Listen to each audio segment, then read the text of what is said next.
नमस्कार दोस्तों। आज है हमारा टॉपिक उत्तर प्रदेश जलवायु एवं मृदा। इसके पहले दो वीडियो हमने कंप्लीट कर लिए हैं। तो आज हम अपने तीसरे वीडियो में कंप्लीट करने वाले हैं। तीसरा टॉपिक हमारा है उत्तर प्रदेश जलवायु और मृदा। तो इसको हम कंप्लीट करेंगे और साथ ही साथ में इसके जितने भी इंपॉर्टेंट क्वेश्चंस हैं उसको भी हम सॉल्व करने वाले होंगे इसी वीडियो में। ओके, चलिए शुरू करते हैं हम अपने वीडियो को। तो यहाँ से जो स्टार्टिंग में देखेंगे आप, इसकी भौतिक स्थिति इसके लास्ट वीडियो से ही कनेक्टेड है कि प्रदेश की भौतिक विविधता के कारण जलवायु संबंधी विषमता पाई जाती है। तो प्रदेश की क्या है, भौतिक विविधता है। यहाँ पर जो आपको विविधता है मतलब डाइवर्सिटी है, वो भौतिक में कई सारी देखने को मिलती है, जिसके कारण यहाँ की जो जलवायु संबंधी विषमता पाई जाती है। इसमें जलवायु की दृष्टि से उत्तर प्रदेश उपोष्ण कटिबंधीय क्षेत्र में आता है, जबकि प्रदेश की जलवायु जो है उष्ण कटिबंधीय जो मानसूनी प्रकार की है। उत्तर प्रदेश को मुख्यतः दो जलवायु प्रदेशों में वर्गीकृत किया गया है। पहला है, प्रथम है उष्ण एवं आर्द्र जलवायु प्रदेश और द्वितीय है आपका साधारण आर्द्र एवं उष्ण जलवायु प्रदेश में। आर्द्र एवं उष्ण प्रदेश को पुनः दो भागों में बांटा गया है। कौन कौन सा? ये पहला आपका है तराई क्षेत्र, जिसको हम तराई प्रदेश बोलते हैं। यहाँ पर जो औसत वर्षा है दोस्तों, ये 120 से लेकर 180 सेंटीमीटर तक होती है। तो वेरी इंपॉर्टेंट फैक्ट्स है कि तराई क्षेत्र में वर्षा कितनी होती है, तो याद रखेंगे 120 से लेकर 180 सेंटीमीटर तक है। ठीक है। दूसरा है पूर्वी प्रदेश। यहाँ पर जो वार्षिक औसत वर्षा है, वार्षिक जो वर्षा औसत है वो है 100 से 120 सेंटीमीटर तक। तो दोनों याद रखेंगे। देखो, तराई क्षेत्र में आपकी 120 से 180 और पूर्वी प्रदेश में जो औसत वर्षा है वो 100 से 120 सेंटीमीटर।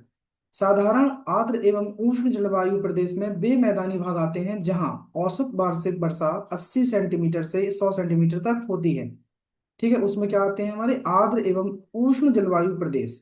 ठीक है, जलवायु प्रदेश में पश्चिमी मैदानी क्षेत्र तथा बुंदेलखंड पठारी आते हैं। उत्तर प्रदेश में मुख्यतः तीन ऋतुएं पाई जाती हैं, जो कि ग्रीष्म ऋतु, वर्षा ऋतु और शीत ऋतु। ठीक है, ग्रीष्म ऋतु आपकी मार्च से लेकर ये जून तक चलती है। फिर वर्षा ऋतु आपकी ये जुलाई से लेकर जून से लेकर बल्कि जून से लेकर सितंबर तक चलती है। फिर शीत ऋतु आपकी अक्टूबर से लेकर यहाँ आ जाती है ये फरवरी तक। ठीक है, यहाँ तक चलती है आपकी शीत ऋतु। आई थिंक इतना क्लियर होगा दोस्तों। तो आगे बढ़ते हैं हम।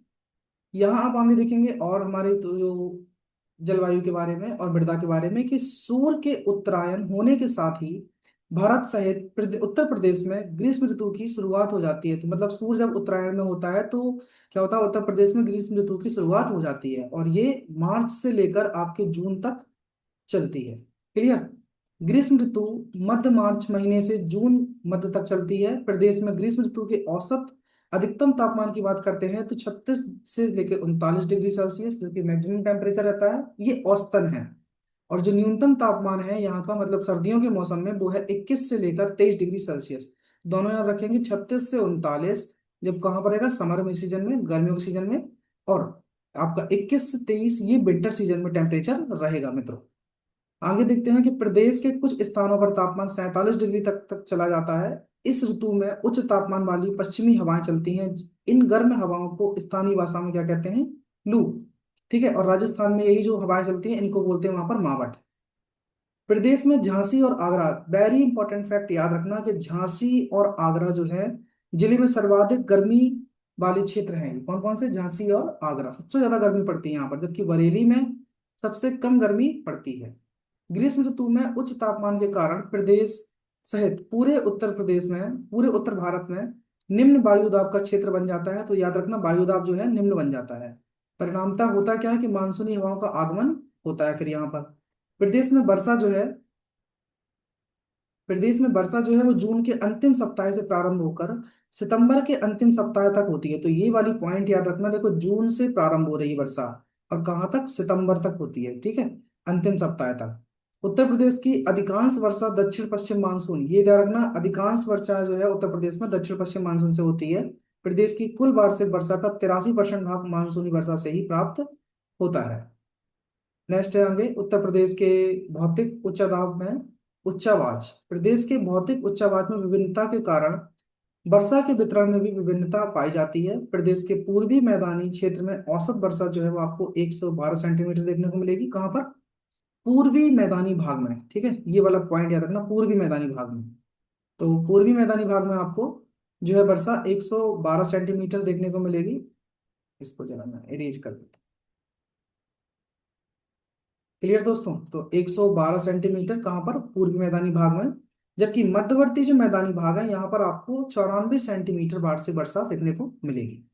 उत्तर प्रदेश के दक्षिण पठारी एवं पहाड़ी भागों में औसत वार्षिक वर्षा आपको 91 सेंटीमीटर देखने को मिलेगी, 91। जबकि पश्चिमी मैदानों में औसत वार्षिक वर्षा है जो वो 84 सेंटीमीटर तक देखने को मिलेगी। ठीक है, तो ये पॉइंट रखना, पूर्वी में 112, मध्यवर्ती में 94, औसत वार्षिक जो है कहाँ पर, दक्षिण पठारी और पहाड़ी भागों में 94 सेंटीमीटर, जबकि पश्चिमी भाग में जो है 84 सेंटीमीटर वर्षा है। प्रदेश की संपूर्ण वर्षा का लगभग 60% आपका जुलाई से अगस्त महीने में प्राप्त हो जाता है प्रदेश को। नेक्स्ट है कि प्रदेश का सर्वाधिक वर्षा वाला जिला कौन सा है, तो सबसे ज्यादा जहां वर्षा होती है वो है आपका गोरखपुर दोस्तों। ठीक है, तो प्रदेश का सर्वाधिक वर्षा वाला जो जिला है वो है गोरखपुर है, जहां पर औसत वार्षिक वर्षा 184.7 सेंटीमीटर तक होती है। जबकि सबसे कम वर्षा वाला जो जिला है वो है मथुरा। ठीक है, हमारे कृष्ण जी की जन्मभूमि मथुरा, जहां पर औसत वार्षिक वर्षा आपको 54.4 सेंटीमीटर तक देखने को मिलेगी। आगे दोस्तों बात करते हैं हम कि प्रदेश में शीत ऋतु का आगमन अक्टूबर महीने में शुरू होता है और ये फरवरी के अंत तक बना रहता है। प्रदेश में सर्वाधिक ठंड जनवरी महीने में पड़ती है। शीत ऋतु में तापमान की दिशा जो है दक्षिण से उत्तर की ओर, कहाँ से, दक्षिण से उत्तर की ओर होती है। दक्षिण में अधिक तथा उत्तर में कम होती है। ठीक है, सर्दियों की बात कर रहा है। नेक्स्ट है कि प्रदेश में शीत ऋतु के समय, प्रदेश में शीत ऋतु के समय क्या होता है, दक्षिण पठारी क्षेत्र में औसत अधिकतम तापमान आपको 28.3 डिग्री सेल्सियस देखने को मिलेगा और जो न्यूनतम तापमान है वो आपको 13.3 डिग्री सेल्सियस रहता है। जबकि मैदानी भागों में औसत अधिकतम तापमान 27.2 डिग्री सेल्सियस और न्यूनतम आपका 10 डिग्री सेल्सियस देखने को मिलेगा। ठीक है, ये दक्षिण पठारी क्षेत्र का है, ये दक्षिण पठारी क्षेत्र का है और ये यहाँ पर मैदानी भागों का है। शीत ऋतु में होता क्या है कि पश्चिमी विक्षोभों के कारण प्रदेश में उत्तर पश्चिमी क्षेत्रों में कुछ वर्षा होती है जो रबी की फसल के लिए लाभदायक होती है। देखते हैं आप, ये शीत ऋतु में वर्षा आती है वेस्टर्न डिस्टरबेंस के कारण, क्योंकि तमिलनाडु के तट, जितने भी पूर्वी तट पे राज्य हैं उनको पूरे को भिगा के जाती है ये बहुत अच्छे से वर्षा करके वहां पर। नेक्स्ट देखते हैं मृदा अवस्था, क्योंकि हमारा टॉपिक ये है जलवायु और मृदा। ओके, तो इसको जरा थोड़ा सा नीचे से एडजस्ट कर लेते हैं। हाँ, मृदा व्यवस्था देखते हैं दोस्तों, देखिए ध्यान से यहाँ पर। तो मृदावस्था में है दोस्तों कि पृथ्वी के ऊपरी सतह पर मिलने वाले असंगठित पदार्थों की ऊपरी परत को, ऊपरी, एक सेकंड, क्या हो जाता है इसमें, ठीक है, पृथ्वी के ऊपरी सतह, अब सही है। पृथ्वी के ऊपरी सतह पर मिलने वाले असंगठित पदार्थों की ऊपरी परत जो चट्टानों के विच्छेदन, अपक्षय तथा कार्बनिक पदार्थों के विगलन, इसको विघटन बोलते हैं, कि परिणाम स्वरूप परिच्छेदिका के रूप में संश्लेषित होती है, जो कि मिट्टी कहलाती है। मिट्टी की डेफिनेशन तो नहीं पूछेगा आपसे वहां पर, ठीक है, कि मिट्टी की डेफिनेशन क्या है। भौगोलिक बनावट के आधार पर, क्या है दोस्तों, भौगोलिक बनावट के आधार पर यहाँ पर प्रदेश की मिट्टियां दो मुख्य भागों में विभाजित किया जाता है, जैसे कि गंगा के विशाल मैदान की मिट्टियां जो निर्माण की दृष्टि से न्यूनतम तथा उपनूतन, नूतन एवं उपनूतन प्रकृति की हैं। दक्षिण पठारी एवं विंध्याचल श्रेणियां, शैलियां या बुंदेलखंडी मिट्टियां जो हैं ये दूसरे प्रकार की हैं। निर्माण की दृष्टि से ये मिट्टियां जो हैं अति प्राचीन व रवेदार होती हैं। अब देखो किस क्षेत्र में किस तरीके की मिट्टी पाई जाती है उसके बारे में जरा डिस्कस कर लेते हैं हम, कि गंगा का जो मैदानी भाग है, गंगा की मैदानी मृदा को बनावट के आधार पर दो उपभागों में विभाजित किया गया है, जो कि प्रथम है इसका प्राचीन कांप मिट्टी जिसको हम बांगर मिट्टी के नाम से जानते हैं। ठीक है, और द्वितीय है जो नवीन कांप मिट्टी जिसको हम खादर के नाम से जानते हैं। ये हमारी न्यू एलुवियल सॉइल होती है, ये जो है वो ओल्ड एलुवियल सॉइल होती है, बांगर जिसको हम बोलते हैं। नेक्स्ट है बांगर मिट्टी प्राचीन जलोढ़ मृदा है जिसमें फास्फोरस, वेरी इंपॉर्टेंट पॉइंट यहाँ से याद रखेंगे कि देखो बांगर मिट्टी में होता क्या है कि इसमें आपका फास्फोरस एवं चूने की अधिकता पाई जाती है, किसमें, बांगर मिट्टी में। जबकि पोटास, जीवांश तथा नाइट्रोजन की कमी इसमें आपको देखने को मिलेगी। ठीक है। इसकी नाइट्रोजन की कमी इसमें देखने को आपको मिलेगी। ओके, नाइट्रोजन की कमी पाई जाती है। इस मिट्टी में दोमट, मटियार, बलुई, दोमट आदि नामों से भी जाना जाता है इस मिट्टी को। उत्तर प्रदेश के पूर्वी भाग में इसका स्थानीय नाम जो है वो उपरहार है। तो वेरी इंपॉर्टेंट फैक्ट यहाँ पर है कि जो दोमट मिट्टी है इसका उत्तर पूर्वी प्रदेशों में इसका नाम जो जाना जाता है वो क्या है, उपरहार। आगे देखते हैं कि खादर मिट्टी नवीन जलोढ़ मिट्टी होती है जिसमें कि वार्षिक बाढ़ के कारण निरंतर निक्षेपण होता रहता है। इस मिट्टी को सिल्ट, बलुआ, नूतन काप, मटियार, दोमट नामक आदि नामों से जाना जाता है। इस मिट्टी में जीवांशों, मैग्नीशियम, पोटास एवं चूने की अधिकता पाई जाती है। तो ध्यान रखना, देखो बांगर मिट्टी में क्या है आपका, फास्फोरस, चूना की अधिकता पाई जाती है, लेकिन जबकि जो आप देख रहे हैं यहाँ पर, ये जो आपका जो ये वाली मिट्टी है नई वाली, इसको हम बोलते हैं खादर मिट्टी। ठीक है, खादर मिट्टी, तो इसको हम जलोढ़ मिट्टी बोलते हैं, जलोढ़ मिट्टी बोलते हैं, तथा नवीन जलोढ़ मिट्टी इसी का नाम है। इसमें आप देख रहे हैं कि मैग्नीशियम, पोटास और चूने की अधिकता पाई जाती है, परंतु ह्यूमस, फास्फोरस और नाइट्रोजन की कमी रहती है जिसमें खादर मिट्टी में। ठीक है दोस्तों, आगे देखते हैं। प्रदेश में जलोढ़ मृदा का सर्वाधिक विस्तार पाया जाता है। तो प्रदेश में जो क्या है कि जलोढ़ मृदा का जो एलुवियल सॉइल है उसका सर्वाधिक विस्तार पाया जाता है। प्रदेश में पाई जाने वाली बलुई तथा बलुई दोमट मिट्टी का स्थानीय नाम सिक्कटा है। क्या है, सिक्टा, करियाल या धनकावी है। तो भूड़ जो है वो हल्की दोमट मिट्टी तथा मिश्रित बलुई मिट्टी होती है। कौन सी, भूड़। इसका निर्माण गंगा, यमुना एवं उनकी सहायक नदियों के बाढ़ वाले क्षेत्रों में प्लीटोस्टोसिन युग निर्माण 10 से 12 फीट ऊंचे टीलों के रूप में हुआ है। ठीक है। बांगर एवं खादर मिट्टी के अतिरिक्त बनावट के आधार पर उत्तरी मैदान की मिट्टियों को अन्य उपभागों में भी वर्गीकृत किया गया है, जैसे लवणीय, क्षारीय, मरुस्थलीय मृदा है। लवणीय एवं क्षारीय मृदाओं का निर्माण जो है अत्यधिक सिंचाई एवं अत्यधिक उर्वरता के प्रयोग के कारण होता है। प्रदेश के ऊसर भूमि को रेह क्या कहते हैं, रेह, कल्लर, बंजर आदि नामों से भी जाना जाता है। जो ऊसर भूमि है उसको हम क्या कहते हैं, रेह, कल्लर और बंजर। रेह युक्त क्षारीय ऊसर मृदा का प्रदेश में सर्वाधिक विस्तार आपको देखने को मिलेगा। नेक्स्ट देखेंगे दोस्तों कि देखो मरुस्थलीय की बात कर रहा है, तो मरुस्थलीय मृदा प्रदेश के कुछ पश्चिमी भागों में जैसे कि मथुरा, आगरा, अलीगढ़ में पाई जाती है, जो कि मृदा अपरदन के कारण निर्मित हुई है। बुंदेलखंडी मृदा प्रदेश के दक्षिणी पठारी भागों में पाई जाती है। प्रदेश के इस क्षेत्र में पाई जाने वाली काली मिट्टी को हम कपास या रेंगुर मिट्टी के नाम से जानते हैं। ठीक है, कपास के नाम, क्योंकि ये कपास के लिए बहुत अच्छी मिट्टी होती है काली मिट्टी, तो इस काली मिट्टी को कपास या रेंगुर मिट्टी के नाम से जानते हैं। इस मिट्टी का विस्तार जो है कहाँ कहाँ, झांसी, ललितपुर और हमीरपुर जैसे जिलों में आपको देखने को मिलेगा। किसका, काली मिट्टी। नेक्स्ट देखते हैं दोस्तों कि आपको बता रहा है कि यहाँ पर लाल मिट्टी के बारे में। तो लाल मिट्टी एक बार समझ लेते हैं कि लाल मिट्टी जो है उत्तर प्रदेश के आपको मिर्जापुर, सोनभद्र जिलों में पाई देखने को मिलेगी। इस मिट्टी का निर्माण जो है वो बालूमय लाल सैलों के अपक्षय से होता है। इसमें जीवाश्म, चूना, फास्फोरस एवं नाइट्रोजन की कमी पाई जाती है। लाल मिट्टी में गेहूं, चना, दाल आदि फसलें उगाई जाती हैं। ठीक है, ये फैक्ट आपको याद रखना है। नेक्स्ट है माड़ या मार मिट्टी। देखो ये क्या है, ये नहीं पढ़ा होगा लोगों ने कि माड़ या मार मिट्टी जो है वो काली या रेंगुर मिट्टी के समान चिकनी होती है, यही माड़ या मार मिट्टी। इस मिट्टी में सिलिकेट, लोहा एवं एल्यूमिनियम के खनिज पाए जाते हैं। किसमें, माड़ या मार मिट्टी। राकड़ मिट्टी उत्तर प्रदेश के दक्षिण पर्वतीय एवं पठारी भागों में पाई जाती है। कौन सी, राकड़ मिट्टी, याद रखना ये राकड़ मिट्टी। जबकि भाट मिट्टी उत्तर प्रदेश के पूर्वी क्षेत्रों जैसे कि कुशीनगर, कौन सी, भाट मिट्टी। तो भाट कहाँ पर, कुशीनगर में। ऐसे याद रख लो, कुशीनगर में भाट लोग रहते हैं, पाई जाती है। पड़वा मिट्टी जो है, यहाँ पर देखेंगे, ये देखो भाट मिट्टी कहाँ पर आपकी दोस्तों, ये कुशीनगर में है। राकड़ मिट्टी कहाँ है ये आपकी, ये पठारी भागों में पाई जाती है। दूसरी आई है पड़वा मिट्टी, अगली मिट्टी है तो उत्तर प्रदेश के हमीरपुर, जालौन और यमुना नदी के ऊपरी जिलों में पाई जाती है। कौन सी, पड़वा मिट्टी, याद रखोगे। ओके, इतना याद रखना होगा हमें कि पड़वा मिट्टी आपकी कहाँ पाई जाती है, उत्तर प्रदेश में हमीरपुर, जालौन और ये जो जिले हैं यमुना नदी के ऊपरी हिस्सों में पाई जाती है।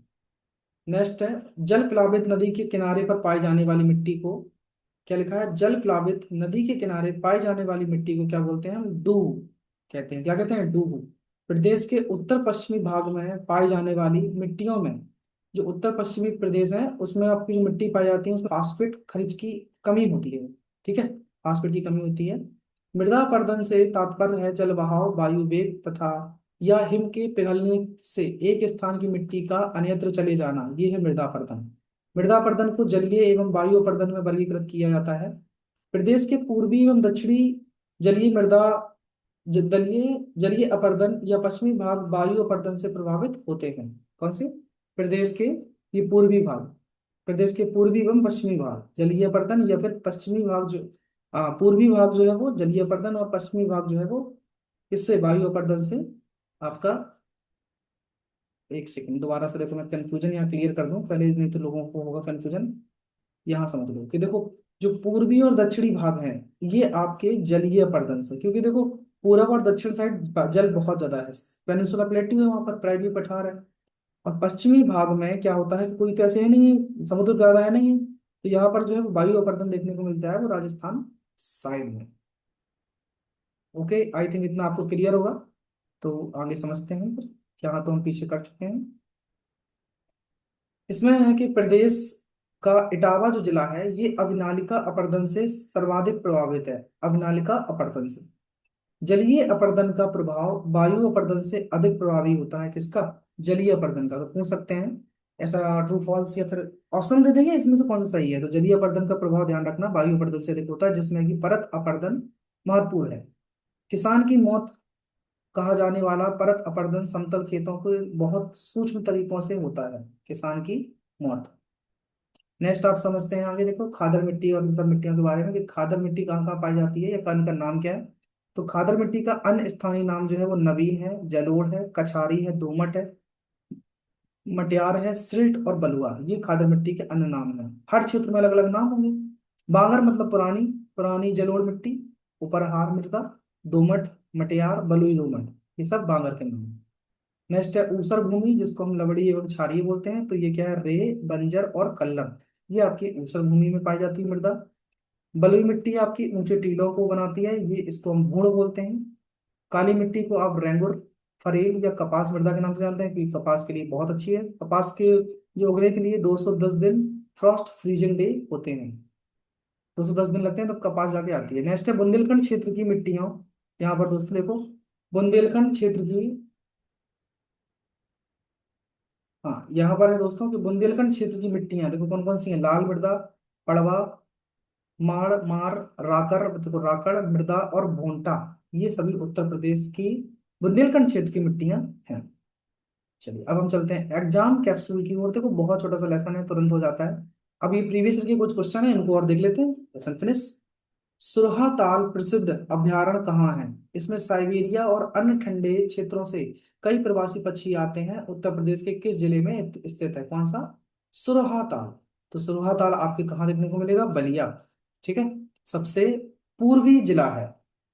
वीर अब्दुल हमीद फॉरेस्ट वन जीवन एवं पर्यावरण संरक्षण पुरस्कार योजना किस वर्ष शुरू की गई थी? तो 2012-13 में। लाल मिट्टी उत्तर प्रदेश के किन हिस्सों में पाई जाती है? तो मिर्जापुर और झांसी में लाल मिट्टी आपको देखने को मिलेगी। उत्तर प्रदेश के किस प्रकार की जलवायु है? तो उत्तर प्रदेश में आपकी उष्ण कटिबंधीय मानसूनी जलवायु है। कौन सी? उष्ण कटिबंधीय मानसूनी जलवायु आपको उत्तर प्रदेश में देखने को मिलेगी। मतलब नेक्स्ट है उत्तर प्रदेश में प्रमुखता किस प्रकार की मिट्टी पाई जाती है? तो यहाँ पर मुख्यतः जलोढ़ मिट्टी पाई जाती है, जिसको बोलते हैं एलुवियल सॉइल। ठीक है, एलुवियल सॉइल, जिसको हम जलोढ़ मिट्टी के नाम से जानते हैं। किस मिट्टी को बुंदेलखंड क्षेत्र में प्रमुखता है? तो काली कपास की मिट्टी जो है बुंदेलखंड क्षेत्र में अत्यधिक है।